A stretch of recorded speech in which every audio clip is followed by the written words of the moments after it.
நீங்க அறியாத காரியம், உங்களுக்கு எட்டாத காரியத்தை தேவன் நிச்சயமாகவே செய்வார்.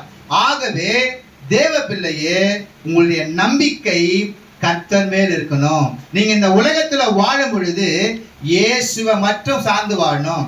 சிலரு உறவினர்களை சார்ந்து இருப்பாங்க, சிலரு நண்பர்களை சார்ந்து இருப்பாங்க, சிலரு இவரு என் உயிர் தோழன், இவங்க என் உயிர் தோழி, தோழனை சார்ந்து இருப்பாங்க, தோழியை சார்ந்து இருப்பாங்க. இல்லைங்க, உங்க வாழ்க்கை இயேசுவை மட்டும் சார்ந்து இருக்கும் போது நிச்சயமாக உங்க வாழ்க்கையில ஆண்டவர் வெற்றியை தர இயேசு கிறிஸ்து வல்லமை உள்ளவராய் இருக்கிறார். ஆகவே நீங்க இயேசுவை மட்டும் சார்ந்துருங்க. யாரு கூட பேசக்கூடாது இல்லைங்க, எல்லாரும் கூட நீங்க பேசலாம், எல்லாரும் கூட நீங்க பழகலாம். ஆனா நம்முடைய ஐக்கியம் நம்ம யாரை சார்ந்து இருக்கு என்பது ஆவிக்குரிய வாழ்க்கையில மிக முக்கியம். இயேசுவை மட்டும் நீங்க சார்ந்து இருக்கும் போது உங்க வாழ்க்கையில ஆண்டவர் பெரிய காரியம் செய்வார். அல்லேலூயா சொல்லுவோமே.